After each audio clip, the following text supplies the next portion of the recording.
അപ്പം ഞാനിവിടെ ഉണ്ടായിരുന്നെങ്കിൽ അടി നടക്കുമെന്നുള്ള ഉറപ്പല്ലേ. അപ്പം ഞാൻ പോയത് എത്ര നന്നായി. എൻ്റെ മുഖത്തോണ്ട് ഇപ്പോൾ ഞാൻ കാരണക്കുട്ടിക്ക് അടിക്കും, യാതൊരു സംശയവും വേണ്ട.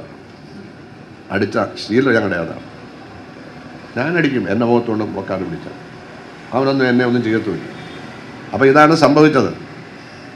എന്നിട്ട് സ്ത്രീകളെ സംരക്ഷിക്കാൻ വേണ്ടി ഒരു കൗൺസിലറുടെ പ്രസംഗം പ്രതിപക്ഷ നേതാവിൻ്റെ, എത്ര സ്ത്രീകളെയാ പുള്ളി സംരക്ഷിച്ചെന്നറിയോ പല സ്ഥലത്ത് വെച്ചത്. എൻ്റെ പ്രിയപ്പെട്ട മുകളിലേക്ക് അപ്പം അമ്മ നിങ്ങൾക്ക് ഇതൊന്നും അറിയാമോ? അയാൾ പ്രസംഗിക്കാൻ അനുവദിച്ചെന്നാൽ അവിടെ സ്ത്രീകളെ സംരക്ഷിക്കുകയാണ്. ഞാൻ ഒരുത്തിന്ന് വിളിച്ചു, ഒരുത്തിന്ന് വിളിച്ചാൽ കുറ്റമാണ്. ഒരുത്തിന്ന് വിളിച്ചതല്ലേ ഉള്ളൂ, വേറൊന്നും ചെയ്തില്ലല്ലോ. ഒരുത്തിന്നൊക്കെ പറഞ്ഞു. ഇതൊക്കെയാണ് ഇവിടെ നടക്കുന്നത്. എന്നിട്ട് ആ പ്രസംഗം അനുവദിച്ചുകൊണ്ട് ഈ പ്ലക്കാർഡ് ഉയർത്തിപ്പിടിച്ചു. എന്തിനാ സ്വീകരണത്തിന് വിളിച്ചിരിക്കുക എന്നെ? ഞാൻ ഉണ്ടായിരുന്നെങ്കിൽ എന്ത് സംഭവിക്കുമെന്ന് നിങ്ങൾ ആലോചിച്ച് നോക്ക്. ഞാൻ ഇന്നേ വരെ എൻ്റെ കൂടെ ഒരാളെ കാറിൽ കയറ്റി പോകാറില്ല, എൻ്റെ ഡ്രൈവറോ ഗൺമാനോ അല്ലാതെ. ഞാൻ അകമ്പടിയായിട്ട് പോകാറേ ഇല്ല, എനിക്ക് അതിൻ്റെ ആവശ്യമില്ല. കാരണം ഇവരുടെ ശരീരത്തിൽ പോയിട്ട് ഉടുപ്പിൻ്റെ ഇവിടെ തുറത്തില്ല, എനിക്കറിയാം.